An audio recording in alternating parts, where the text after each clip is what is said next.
Dans cette vidéo, je vais vous parler, vous recenser en fait toutes les affaires, tous les business que j'ai créés et qui n'ont pas marché ou que j'ai arrêté au bout d'un moment. Et je vais aussi du coup vous faire un petit topo sur ce qui a fonctionné pour moi. Je m'appelle Margot, je suis psychopraticienne spirituelle, je suis également tarologue et je suis passionnée d'affirmation de soi. J'aide les gens à prendre leur indépendance et je les aide aussi à avoir des résultats concrets.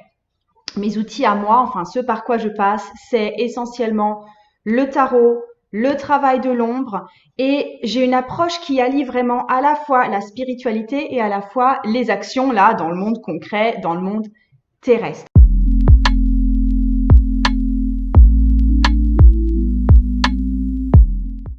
Si je fais cette vidéo, c'est parce qu'il y a un grand nombre parmi les personnes qui font appel à moi qui veulent éventuellement lancer une entreprise, voire qui ont déjà une entreprise.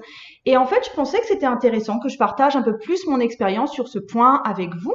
Et puis, je voulais vous montrer surtout que dans tout ce que j'ai vécu, tout n'était pas lisse, loin de là, que j'ai essuyé pas mal d'échecs, vous vous en rendrez compte. Donc, premier truc qui m'a lancée en tant qu'entrepreneuse, c'est que j'ai été doula. Doula, ça veut dire que j'ai accompagné des femmes autour de la naissance de leur enfant. Donc, c'est avant la naissance et après la naissance, c'est un vrai accompagnement émotionnel. C'est une prise en charge émotionnelle de la maman, de la famille, et on fait tout pour l'entrée de ce bébé dans le monde. Je me suis formée aussi en tant que doula auprès de l'Institut de formation de doula de France. Alors, pourquoi je me suis lancée là-dedans? C'est tout simplement parce que j'avais une expérience de la maternité et de la naissance qui était assez particulière dans le sens où donc j'ai 3 enfants. Mon premier enfant est né en maternité et mes 2 autres enfants sont nés à la maison, accompagnés d'une sage-femme. Et du coup, j'avais une expérience assez décalée de la maternité, une approche extrêmement physiologique aussi, et j'avais vraiment envie de partager ça avec d'autres femmes, de leur donner là aussi du pouvoir pour qu'elles puissent donner naissance de la façon qu'elles préféraient elles, dans la limite de leurs moyens évidemment. Et donc voilà, il y avait vraiment cette volonté d'aider d'autres femmes à vivre leur maternité de la façon la plus positive possible. C'est quelque chose que j'ai fait vraiment pas mal de temps. Je pense que j'ai commencé en 2007. Je pense que j'ai créé mon entreprise en 2007. J'ai dû arrêter en 2013, donc ça a duré quand même un certain nombre d'années. C'était aussi des années pendant lesquelles j'ai continué à être salariée. Et j'ai arrêté tout simplement parce que c'est un travail dont on ne peut pas vivre, qui demande un investissement en temps complètement hallucinant. Et en fait, il n'y a pas de réelle possibilité de rentabiliser tout ça en fin de compte. C'est vraiment, franchement, c'est vraiment du semi-bénévolat. Et parmi toutes les doulas que je connais, oui, il y en a qui en vivent, mais vois là que j'en connais que 3 qui en vivent. Enfin, c'est vraiment un travail qu'on fait avant tout comme un sacerdoce et c'est pas forcément un travail qu'on fait pour en vivre. Je pense que si je refaisais ce parcours à l'heure actuelle, je ferais ça de façon différente et je pense que je pourrais en vivre, enfin que j'aborderais les choses de façon à pouvoir en vivre parce que j'ai des outils entrepreneuriaux à l'heure actuelle que je n'avais absolument pas à l'époque. Donc ouais, je pense que si je relançais le truc maintenant, je pourrais en faire quelque chose qui tourne pour moi. Par contre, ce qui a été top, c'est que ça m'a servi à vraiment me tisser un réseau dans la ville où j'étais. J'ai rencontré énormément de monde. Je me suis fait un nom, clairement. J'ai appris à faire du réseau. J'ai appris à communiquer en ligne. Donc, ça m'a appris plein de choses. Et puis, il y avait ce contact avec les mamans qui était juste exceptionnel. J'ai vécu des choses vraiment formidables. Donc, c'est pas du tout quelque chose que je révoque de mon expérience. Ouais, si je le refaisais à l'heure actuelle, je pense que je pourrais en faire quelque chose qui marche. Je communiquerais de façon différente, je mettrais des offres en place de façon à moi pouvoir quand même me dégager de quoi vivre parce que ça n'a jamais été le cas. Je veux dire, c'était même pas un complément de revenu. Donc, je pense que je serai plus affirmée, que j'aurai moins peur aussi de demander une rémunération pour le soutien que j'apporte. Je pense que je serai nettement plus pro en fait, et c'est ça qui me manquait à l'époque. J'étais vraiment plus dans quelque chose de l'ordre de l'entraide, de l'associatif, du bénévolat, que dans quelque chose d'hyper professionnel. Et c'est ça aussi qui empêchait l'argent de venir à moi. Si, alors il y a beaucoup de choses qui du coup vont être rattachées à ce monde doula parce que c'est en étant doula que j'ai appris à faire des tatouages au henné. Au tout départ, c'était des tatouages au henné vraiment qu'on faisait sur le ventre des mamans, donc avec du henné naturel. Et puis si j'ai fait ça, c'est parce que j'adorais les dessins, j'adorais chouchouter les gens. Je sais honnêtement assez bien dessiner également. Donc il y avait tout ce côté artistique, ce côté confection du henné absolument naturel. Je le répète, pas de henné noir, pas de henné qui provoque des allergies. Euh, C'était vraiment très très sympa à faire. Ça n'a absolument pas marché. Là aussi, ça n'a jamais même constitué le semblant d'un complément de revenu. Et puis simplement, j'ai arrêté parce que si je voulais vraiment le faire à fond, c'était aussi assez contraignant. Ça impliquait de m'impliquer sur des mariages arabes, donc passer des soirées entières à tatouer absolument toute une famille, ce que j'ai fait quelques fois. J'ai des limites aussi, tout simplement parce que je ne suis pas moi-même arabe. Il y avait certaines personnes qui le faisaient de façon plus frivole, donc pas autour d'une naissance, pas autour d'un mariage, mais juste comme ça. Mais du coup, j'avais cette difficulté à imposer une sorte de discipline parce que quand on fait un vrai tatouage au henné, faut être intransigeant sur le comportement qu'a la personne après. La personne ne doit pas bouger pendant un certain temps. Faut la bander là où elle a été tatouée pour que le tatouage ait un espoir de tenir. Parce que quand on utilise du henné naturel, forcément, ça prend moins bien qu'un henné chimique. Et du coup, il y a toute une méthode de pose qui est associée. Donc bref, c'était quelque chose d'assez complexe. Ça me prenait un temps de fou. J'ai fait des marchés, j'ai fait des salons, j'ai fait des trucs comme ça. Donc c'était aussi dynamique et bien sympa. Mais au niveau me rapporter de l'argent, je pense qu'on n'était pas loin de peanuts par rapport en tout cas au temps que je pouvais y investir. Pour le coup là, si c'était à refaire, non, je m'investirais pas là-dedans. Je réapprendrais le henné, oui, je ferais ça pour moi, je ferais ça pour ma famille. Dans les cadres des accompagnements que j'ai fait auprès de maman, je le referais parce que c'était trop top. Mais, euh, mais non, le faire de façon d'aller dans des familles, non, je referais, je referais plus ça. C'était vraiment une perte d'énergie, mais au moins j'ai essayé. Pendant un certain nombre d'années également, j'arrive même pas à savoir combien de temps j'ai fait ça, mais j'ai fait des transcriptions. C'est-à-dire qu'on m'a envoyé des textes audio. Alors c'était principalement pour des mairies et du coup je transcrivais ce qui avait été dit.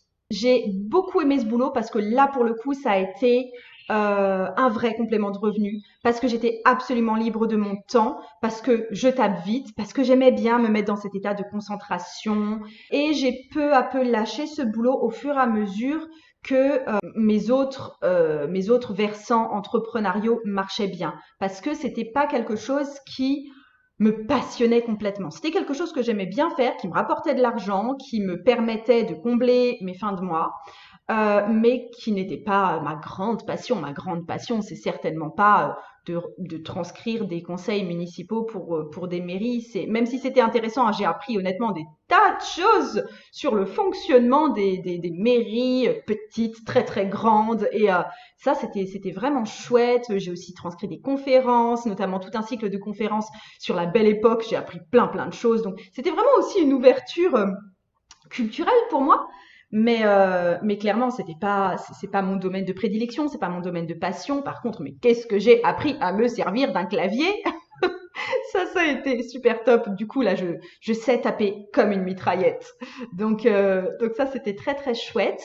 Et si ça ne s'est pas poursuivi, c'est pas forcément parce que ça ne marchait pas pour moi, c'est parce qu'il y avait d'autres choses qui ont pris le pas là-dessus et je me suis permis d'abandonner ça parce que c'était pas le domaine de ma vie qui me passionnait le plus, en toute honnêteté. J'ai aussi fait, et là ça s'est vraiment étendu sur beaucoup d'années depuis que j'ai été doula et ça s'est poursuivi assez longtemps après que j'ai commencé la thérapie conjugale, j'ai fait des ateliers en physique, en présentiel, c'est-à-dire que j'ai fait des ateliers de mandala de cartes. J'ai fait des tentes rouges, donc des groupes de parole de femmes. J'ai fait des ateliers de gestion des émotions, etc. Donc j'ai fait pas mal d'ateliers et j'ai arrêté de faire tous ces ateliers Le point fort, c'était que ça me permettait de rencontrer du monde, ça me permettait de passer des moments qui étaient hyper sympas. C'était vraiment à chaque fois très très riche pour moi. Par contre, c'est au niveau, là aussi, investissement de mon énergie par rapport à l'argent que je pouvais en retirer, que ça ne cadrait pas du tout. Je pouvais y investir des fois énormément de temps, énormément d'énergie, du travail en soirée. J'ai du mal à travailler tard, moi. Contre forcément relativement peu d'argent, ces ateliers n'étaient jamais payants très très cher. C'était toujours dans un, si vous voulez une échelle de prix, c'était entre 5 et 15 euros à chaque fois. Ça suffit pas honnêtement à se dégager un revenu substantiel et on y passe un temps de fou. Donc tant que ça m'a plu de le faire, je l'ai fait parce que ça m'apportait aussi énormément et ça m'a permis d'élargir mon réseau. Et dès que ça a représenté plus pour moi une charge qu'une source de contentement, j'ai arrêté parce que c'était une hémorragie d'énergie que je comblais pas de l'autre côté en fait. Donc ça a été arrêté également. Mais ça a duré longtemps, hein. Surtout les tentes rouges, j'en ai fait vraiment beaucoup. Et c'était vraiment une joie pour moi de réunir ces femmes, de pouvoir échanger avec elles. C'est aussi comme ça en fait que j'ai appris vraiment à connaître mon public, que j'ai appris à connaître les problématiques qui revenaient de façon très très récurrente chez les femmes. Euh, que je pouvais leur offrir ce truc d'intimité, de compréhension, de sororité, de partage que je n'ai plus retrouvé depuis, honnêtement. Et là, je dois dire que ça me manque de ne plus être moi-même participante d'un autre cercle de femmes. C'est quelque chose sur lequel il faudrait que je me renseigne beaucoup plus largement parce que oui, j'ai envie de le revivre pour moi cette fois, pour le recevoir pour moi. Et ensuite, eh ben, je me suis formée en thérapie conjugale parce que ce qui s'était passé en fait, c'est que j'avais eu pas mal de personnes que j'avais accompagnées en tant que doula et qui sont revenues me voir quelques années plus tard en me parlant cette fois de leurs problèmes de couple, de leurs problèmes d'enfants qui grandissaient, de leurs problèmes de gestion de la maison et de la vie de famille. Et moi, j'étais pas du tout armée pour répondre à ces questionnements-là. Ces personnes, si elles venaient vers moi, c'est aussi parce qu'elles savaient que mon histoire à moi avait été compliquée. Je m'étais séparée, je m'étais remise en couple. J'ai formé un couple relativement atypique d'ailleurs. C'est aussi pour ça que j'avais ce côté un peu intrigant peut-être.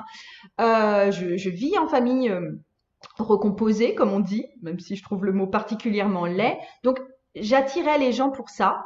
Et du coup, ben, je me suis formée parce que je voyais qu'il y avait cette demande et ça m'intéressait de répondre à cette demande. Et du coup, je me suis lancée au départ en thérapie familiale et conjugale. Ça s'est très rapidement transformé en thérapie juste conjugale parce que je trouvais que vraiment pour ce qui était des problématiques avec les enfants, il y avait des gens qui étaient bien plus efficaces que moi pour répondre à ces problématiques-là et que j'adorais intervenir sur le niveau du couple avec les gens. Et là, le truc, c'est que ça a pris. Oui, j'ai reçu des gens dans mon cabinet, j'ai reçu des couples, j'ai reçu énormément de femmes toutes seules qui venaient faire cette démarche de travail de couple. J'ai créé aussi un cours en ligne autour du couple et ça a été vraiment assez révélateur pour moi parce que là, oui, j'avais du monde et c'était des... J'ai adoré en fait cette période de travail en thérapie conjugale. Et du coup, vous allez me demander, mais pourquoi j'ai arrêté ce travail en thérapie conjugale? Il y a eu deux choses. Premièrement, je me rendais compte que les gens venaient me voir. J'avais pas mis en place d'accompagnement sur le long terme. Les gens, ils venaient me voir quand ils prenaient rendez-vous, comme quand vous allez chez le médecin. Et en fait, c'était pas suffisant pour moi parce que c'était vraiment, j'avais l'impression qu'on venait me voir pour mettre un pansement. En général, je faisais beaucoup de bien aux gens, ils repartaient, ils étaient plus contents et ils vivaient sur ce qu'ils avaient pu voir avec moi comme problème, mais ils continuaient pas à s'investir avec moi pour désamorcer ce qui avait de plus profond. Donc on résolvait un problème de surface sans aller voir en dessous parce que les gens, une fois qu'on résolvait le problème de surface, une fois qu'on résolvait le symptôme, eh ben ils s'investissaient pas plus que ça leur allait, et puis ils revenaient me voir 6 mois après pour exactement le même problème, voire pour une séparation qui s'était passée en fait, parce que ils n'étaient pas allés désamorcer ce problème à la racine. Et ça me posait vraiment problème. Je voulais trouver un moyen de faire en sorte que les gens s'investissent plus. Et ça, pour un couple, c'est compliqué. En tout cas, c'est pas quelque chose que je suis arrivée à... J'ai pas trouvé le levier pour le faire. J'y arrivais juste pour les femmes seules, mais pas pour les couples. Et ensuite, il y a eu le fait que je me sois mise à parler de mon côté spirituel sur les réseaux sociaux et tout. J'ai décidé d'assumer mon côté spirituel face au grand public, on va dire. Et ça a accroché quelque chose de dingue. J'ai eu beaucoup de réponses, j'ai eu beaucoup de gens qui étaient très intéressés par la façon que j'avais d'aborder le tarot, la façon que j'avais d'aborder la méditation et toutes les approches spirituelles en fait. Ça a vraiment trouvé une résonance très très très forte au niveau des réseaux sociaux, au niveau d'Internet. Et peu à peu, c'est venu grignoter sur mon activité de thérapeute conjugale. Et ce qui fait qu'au bout d'un moment, j'ai eu le choix de me demander, est-ce que maintenant je travaille plus qu'avec des accompagnements longs, avec des femmes qui sont intéressées par la spiritualité, ou est-ce que je continue à être thérapeute conjugale et faire un peu du coup par coup? Et le choix s'est imposé peu à peu, ce qui fait que j'ai laissé tomber, oui, la thérapie conjugale, même si c'est quelque chose qui m'intéresse toujours, même s'il y a beaucoup de personnes qui viennent me voir en accompagnement individuel du coup et qui me parlent de leurs problématiques de couple et on résout leurs problématiques de couple. Mais c'est plus pour moi le cœur de mon métier. Mais donc, après tout ça, je me suis demandé là ce qui était vraiment important pour moi dans mon parcours d'entrepreneuse. Et là, je vais vous servir mais des lieux communs de fou, mais n'empêche que c'est bien de le savoir. Le but numéro 1 pour moi, c'était de vivre de mon activité d'entrepreneuse, parce que si je ne vivais pas de cette activité, eh ben, je la laissais tomber au bout d'un moment.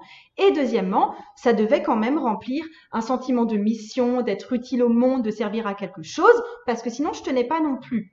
C'est pour ça que j'ai laissé tomber les transcriptions, parce que ça venait pas remplir un sens de la mission chez moi. Je me sentais pas, enfin, c'était pas ma place dans le monde de faire des transcriptions, clairement pas.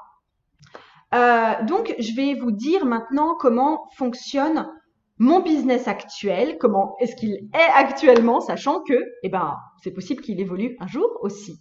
Donc, mon business actuel, il comporte 3 gros pôles. Et je vais vous expliquer ce que sont ces 3 gros pôles parce que en fait, je reçois pas mal de questions à ce sujet sur comment je travaille et comment est-ce qu'on passe de l'un à l'autre. Bref. Donc déjà, j'ai une offre de formation en ligne. Donc formation en ligne, pour moi, ça veut dire que c'est une plateforme de cours sur lesquelles il y a des vidéos, sur lesquelles il y a des PDF ou des e-books. Il y a en parallèle, en soutien, un groupe Facebook d'échange.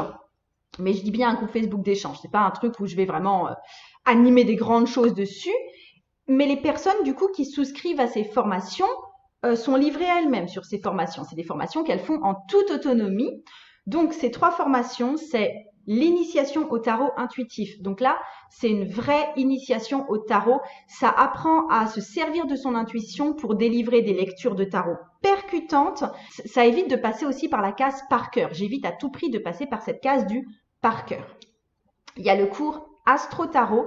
Là, c'est une initiation à l'astrologie en s'appuyant sur les cartes de tarot, principalement sur les arcanes majeurs.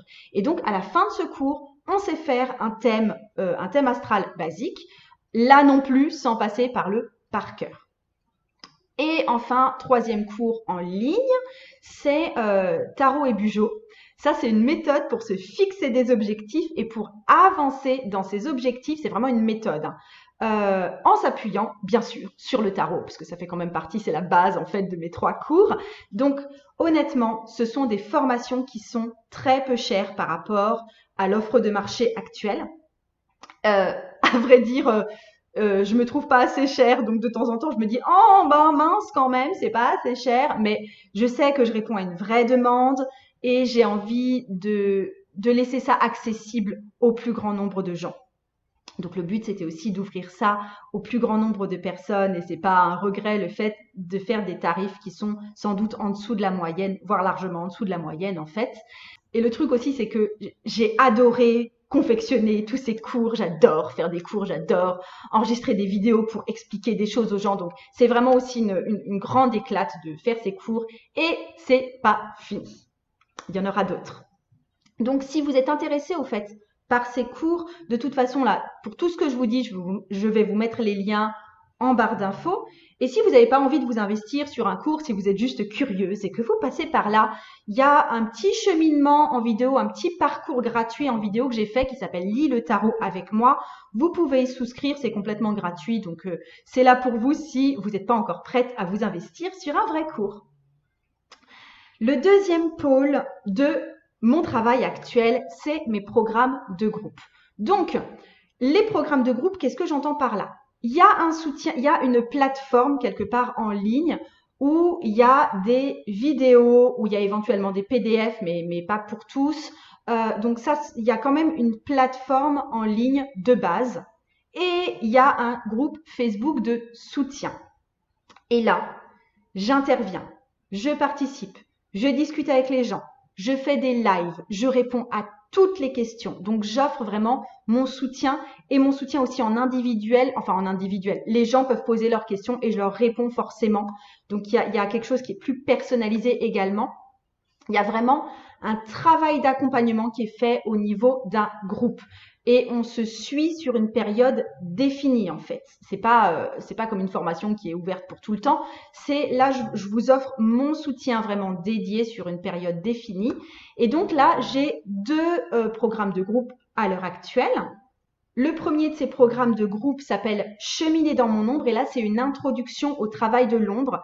J'amène les personnes à prendre conscience de ce qu'elles ne veulent surtout pas voir en elles-mêmes, d'accepter ça, de l'intégrer réellement parce que au final ça fait d'elles des êtres humains plus concrets. Donc il s'agit vraiment d'une reconnexion à soi par le biais du travail de l'ombre.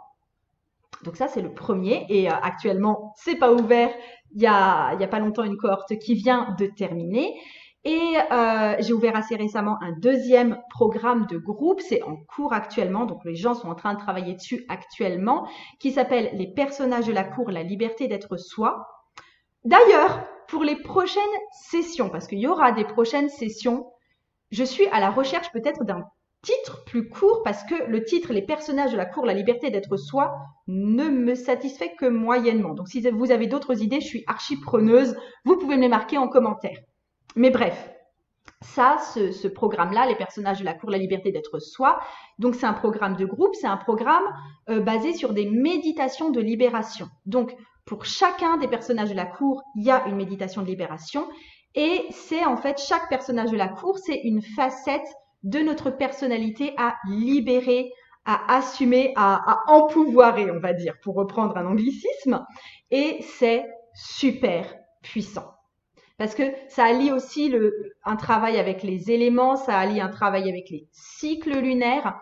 Donc, c'est pas accessible uniquement aux personnes qui connaissent le tarot, mais c'est un programme pour les femmes qui veulent se servir de la spiritualité comme tremplin pour faire bouger leur vie sans avoir à renier une partie d'elles-mêmes. Au contraire, ça va être accepter toutes les parties d'elles-mêmes au travers du coup de tous les personnages de la cour. Alors, je sais que ce programme paraît assez mystérieux dit comme ça, mais là je pense honnêtement que c'est les personnes qui participent actuellement qui vous en diront le plus parce que c'est puissant, franchement. Donc ces offres de groupe, c'est évidemment plus cher que les cours autonomes, mais c'est aussi beaucoup plus transformateur parce que je me contente pas de vous donner des outils, je me contente pas de vous donner une méthode, mais je fais un vrai travail en profondeur avec vous. Il y a un autre programme de groupe qui sera à venir. Ce sera plus une formation pour le coup, mais vraiment que je vais faire de façon suivie. Et ce sera quelque part tarot intuitif niveau 2 avec un aspect plus vers la profession de tarologue. Il y a vraiment une professionnalisation que j'aimerais faire. Franchement, si vous avez des idées pour ce prochain cours, ce prochain programme, je suis absolument à votre écoute parce que pour l'instant, c'est vraiment en train de germer. Il y a des petites notes partout, mais je n'ai rien fait de concret pour l'instant. Et enfin, le troisième gros pôle de mon travail, ce sont les accompagnements individuels. C'est des accompagnements que j'ai appelés mon ombre en lumière parce qu'il s'agit vraiment d'aller voir quelles sont nos ombres et les révéler à la lumière. Donc là, vous avez mon engagement complet à vos côtés pendant 3 mois. On fait un énorme ménage sur ce qui vous pèse, sur les poids du passé qui vous empêchent de vraiment vivre au présent, de faire bouger votre vie, d'incarner vraiment qui vous êtes là dans cette vie-ci. Et oui, c'est un investissement financier plus lourd parce que c'est aussi ce qui me prend le plus de temps et d'investissement avec vous. Et c'est aussi pour ça que je propose un règlement en 3 fois, hein, clairement. C'est aussi le pôle où je peux prendre le moins de monde forcément parce que par exemple pour les personnages de la cour j'ai une 60aine de personnes, l'initiation au tarot intuitif je sais pas combien on est mais on doit être environ 200 et là j'ai ouvert par exemple des places pour 9 personnes et c'est tout. Parce que j'ai envie de faire du travail de qualité puisque la quantité n'est pas vraiment possible. C'est vraiment du sur-mesure et ça s'adresse vraiment à des personnes qui décident de s'engager pour elles en profondeur avec résolution. Comme je vous ai dit, ça c'est ce que je fais actuellement et qui marche. Et c'est une façon de fonctionner qui me va. C'est-à-dire qu'il y a ce côté passion, ce côté mission et il y a en même temps ce côté je peux en vivre.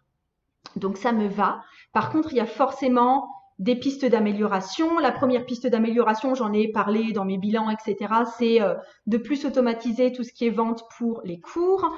Le prochain lancement que je ferai aussi, c'est un programme de groupe, donc ce sera cheminé dans mon nombre. Et là, je vais faire en sorte de travailler aussi avec un très petit groupe de 10 personnes uniquement. Donc c'est vraiment pour les personnes qui veulent faire cette introduction au travail de l'ombre et cheminer avec moi là-dedans en petit groupe restreint. Les accompagnements Mon ombre en lumière, qu'est-ce que ça va devenir? Pour l'instant, il y a 9 personnes qui vont s'engager avec moi pour travailler et ce sont des accompagnements de 3 mois. Mais là, je me demande honnêtement si pour les prochaines personnes qui vont s'investir dans les accompagnements, je ne vais pas encore diminuer le nombre de personnes et augmenter aussi la durée. Je me demande si un accompagnement de 6 mois, par exemple, ne serait pas plus bénéfique. Donc un suivi plus long, poser des fondations plus solides. Donc c'est vraiment à voir, à réfléchir, mais je me laisse le droit d'évoluer sur ce plan-là. Donc on verra bien. Et vraiment le mouvement général là pour moi, c'est d'avoir plus de programmes de groupe et avoir peut-être moins d'accompagnement, mais faire des accompagnements vraiment très poussés en individuel.